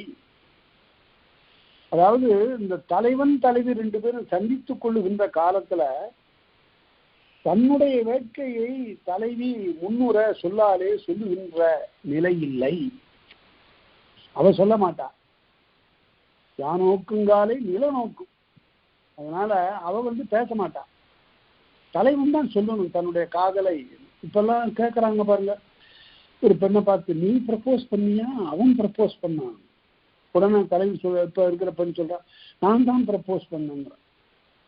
இதெல்லாம் கால மாற்றத்துல நீ எழுகின்ற பண்பாட்டு கூறுகள். தன்னுரு வேட்கை கிழவன் முற்கிழத்தல் எண்ணுங்காலை கிழத்திக்கில்லை. கிழவனுடைய முன்னால் தலைவனுடைய முன்னால் சொல்லுதல் என்பது கிழத்திக்கில்லை. பிறநீர் மாக்களின் அரிய ஆயுடை பெய்நீர் போலும் உணர்விக்கின்ற. பிறகு அந்த காதல் எப்படி வெளிப்படும்? பெய்நீர் போலும். ஒரு நல்ல மண்பானையில தண்ணி ஊற்றி வச்சா அதன் புறத்தை கசிவது போல, புறத்தை ஈரம் தெரிவது போல அவருடைய கண்களின் வழியாக இந்த காதல் கசிந்து தோன்றும் என்று பேசினான். அடுத்தது காமக்கூட்டம் தனிநீர் பொலிகளில் தாமே தூதுவராகலும் குறித்த. இதுதான் அந்த காலத்தில் இருக்கக்கூடிய பெண் உரிமை. பாருங்க, இத தலைவியும் வேண்டாம், செவிலியும் வேண்டாம், பாங்கனும் வேண்டாம், ஒருத்தரும் வேண்டாம். அவங்க 2 பேரும் சந்தித்துக் கொண்ட பிறகு தங்களுடைய எதிர்காலத்தை குறித்து தங்களுடைய காதலை பற்றி தாங்களே தூதுவராக இருந்து பேசிக் கொள்வதற்கும் அவர்கள் உரியவர்களே. அவ்வாறு நிகழ்தலும் உண்டு. அதனால இயற்கை புணர்ச்சிக்கு பிறகு இடந்தலைப்பாட்டுக்கு பிறகு உரிய இடத்தை குறித்துக் கொண்டு அவர்கள் சந்தித்துக் கொள்வது, தாமே ஏற்பாடு செய்து கொள்வதும் உண்டு என்று. அவன் வரம்பு இறத்தல், இது ஒரு இன்றியமையாத ஒரு நூற்பாய். அவன் வரம்பு இறத்தல் அறந்தனக்கு இன்மையின் களம் சுட்டு கிளவி கிடவியது ஆகும். அவன் எந்த விதமான உரிமையும் அவன் கொண்டாட மாட்டான். இப்ப அவனுடன் இங்க வா அங்க வான்னு அவன் கூப்பிட மாட்டான். அது என்ன? களஞ்சுட்டு கிளவி கிடவியது ஆகும். இந்த இடத்துல நாம சந்திப்போம் என்று சொல்லுவது தலைவியினுடைய உரிமையாகும். ஏன்னா அது அவளுடைய வீட்டுக்கு பக்கத்துலதான், அவன் நிலங்கடந்து போக மாட்டான். தான் சிலர்க்குரிய வழியாகலாகோ தோழியின் முடியும் இடனுமாறுண்டே. தோழி அந்த இடத்தை குறித்து சொல்லுதலும் உண்டு. அடுத்து முன்னாள் அல்லது துணையின்றி கழியாது. இந்த இயற்கை புணர்ச்சிக்கு பிறகு ஒருவரை ஒருவர் சந்தித்துக் கொண்ட பிறகு 3 நாட்கள் ஒரு துணையின்றி அடுத்த சந்திப்பு நிகழாது. தோழி இவள் பக்கத்துல தோழி, அவன் பக்கத்துல பாங்கன். இந்த பாங்கனோடு உலகாகும் துணையின்றி அமையாதுன்னு உரையாசிரியர் எழுதுவார். தலைவன் தானே ஒரு பெண்ணை பார்த்தாலும் கூட அவனுடைய தோழனுக்கு தெரியாமல் போகாது. அவன் தோழன் சொல்லுவான். குறுந்தொகை பாட்டு, அருமையான பாட்டு. எழுவசிறார் ஏமுரும்ப புலவர் தோழ கேளாயத்தை மாக்கடல் நடுவன் எந்நாட்பக்கத்து பசுவன் திங்கள் தோன்றியான் கதுப்பயல் விளங்கும் சிறுநுதல் பிடித்த புதுக்கோயானையின் பிடித்தற்றால் என்ன? புதிய யானையை பிடித்து இழுப்பது போல, கட்டி இழுத்து கொண்டு வருவது போல என்னை இழுத்தது அவளுடைய பார்வை என்று தன்னுடைய பாங்கனிடம் அவன் சொல்லுகிறான். அதனால பாங்கனுடைய துணை இல்லாம இந்த காதல் நடவாது. அதாவது there should be some witnessங்கிறது மாதிரி தானே அவ்வாறு ஏமாற்றி விட்டு போகக்கூடிய அந்த உள்ளெல்லாம் இல்லை. அதனால ஒரு பாங்கனோடு வருகிறான். காரிகையில கூட அழகான ஒரு எடுத்துக்காட்டு பார்த்தினாலும், தானும் பேரும் பாகனும் வந்தன் நலன் உண்டான் என்று சொல்லி. அதனால அண்ணா அழகத்தும் அது வரைகின்றே. முதல் 3 நாட்கள் இவ்வாறு துணையோடு இயற்கை புணர்ச்சிக்கு பிறகு உள்ளக்கூடிய நிகழ்ச்சிகள் நிகழும் என்று காட்டு.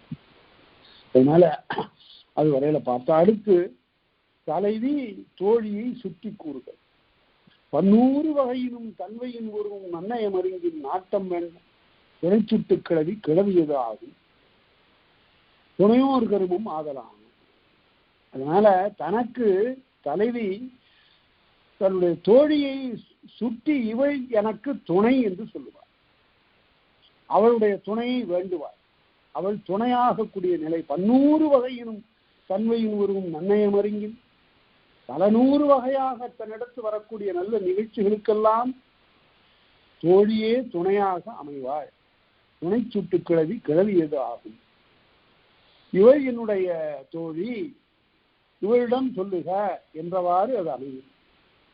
ஆய்வரும் சிறப்பின் அருமறைகளத்திலின் தாய் எனப்படுவாள் செவிலியாகும். தாய்ன்னு மட்டும் சொன்னா அது யாரை குறிக்கும்? செவிலியை தான் குறிக்கும். நற்றாயை குறிப்பதற்கு நற்றாய் என்று குறிப்பது வழக்கம். அதனால செவிலியனுடைய இன்றியமையாமை தெரிகிறது. தோழிதானே செவிலியது மகளே. தோழி யாரு? அவதான் செவிலியனுடைய மகள். தோழியினுடைய பணி என்ன? சூழ்தலும் உசாத்துணை நிலைமையில் பொறுமே. சூழ்தல்னா முந்தைய நான் சொல்லியிருக்கிறேன், ஆராய்ந்து அறிதல். சூழ்தல், சூழ்ச்சி அப்படின்னாவே ஆழ்ந்த ஆராய்ச்சின்னு பொருள். சூழ்தலும் உசாத்துணை நிலைமையில். உசாவுதல் என்றால் கேட்டல், விசாரித்தல். எப்படி என்ன ஏதுன்னு அந்த தோழி பல வகையிலும் கேட்பார். உசாத்துணை நிலைமையில் பொலிமே, அதனாலும் பொலிவுறும் என்று. தோழியினுடைய குறிப்பறி தரத்தை பற்றி அடுத்தபடியாக சொல்லப்படும். குறைவுற உணர்தல். தலைவன் தோழியை இறந்து கூறுமிடத்து தோழி சொல்லுவாள். அப்ப குறிப்பு அறிவாள். என்ன இப்படி கேட்கிறான, இந்த தலைவன் எப்படிப்பட்ட பண்புடையவன் என்றெல்லாம் சொற்களாலே அளப்பாள். அப்படியே பார்வையாலே கணிப்பாள். குறைவுற உணர்தல், முன்னுற உணர்தல். அதே போல தலைவியினுடைய குறிப்பை முன்னாலேயே அறிந்து கொள்ளக்கூடிய நிலையில் சொற்களை வழங்குவாள். இருவரும் உள்வழி அவன் வரவு உணர்தல். 2 பேரும் தலைவியின் தோழியுமா இருக்கின்ற போது அவன் வர்றான். வருகின்றவனிடத்து அவனுடைய பார்வையை கொண்டே முன்னாடியே சந்தித்திருக்கிறான் போல தெரியுது. அதனால்தான் இடமறிந்து வருகிறான். அவளை பார்க்காதது போல பார்க்கிறான். எனக்கு தெரியக்கூடாது என்று கருதுகிறான் என்றெல்லாம் அவள் அப்படியெல்லாம் பல வகையாலும் குறிப்பறிந்து கொண்டு இவர்களிடையிலே காதல். இதுக்கு பேர் தான் பாங்கிமதி உடன்பாடு என்று பிற்காலத்து இலக்கண நூல்களில் சொன்னார். நம்பிய பொருள் மாறி இருக்கக்கூடிய இலக்கணங்கள்ல பாங்கிமதி உடன்பாடு உடன்பாடு என்று சொல்லுவார். அவ்வாறு அன்ன வகையான உணர்ந்த பின் அல்லது பின்னிலை முயற்சி பெறாய் என முடியும். நல்லா இப்படி பல வகையாலும் குறிப்பறிந்து கொண்ட நிலையில்தான் சரி, இது சரியான காதல் தான் என்று தேர்ந்து தெளிந்து அதற்கு பிறகுதான் அவள் முயற்சியில் இறங்குவாள் என்பது தோழிக்குரிய இலக்கணமாக பேசப்படுகிறது. அதனால இதுவரையில நாம என்ன பார்த்தோம்? தலைவனுடைய கூத்து பார்த்தோம், தலைவியினுடைய கூத்து பார்த்தோம், தோழியினுடைய கூத்து பார்த்தோம், செவிலியினுடைய கூத்து பார்த்தோம் ஆகியவைகளை எல்லாம் பார்த்து அதற்கு பிறகு இப்போது பொது வகையான தகுதிகள் இலக்கணங்கள் ஆகியவற்றை சொல்லிக் கொண்டு வருகிறார். அவற்றை தொடர்ந்து அடுத்த வகுப்பிலே பார்த்து அனைவருக்கும் வணக்கம்.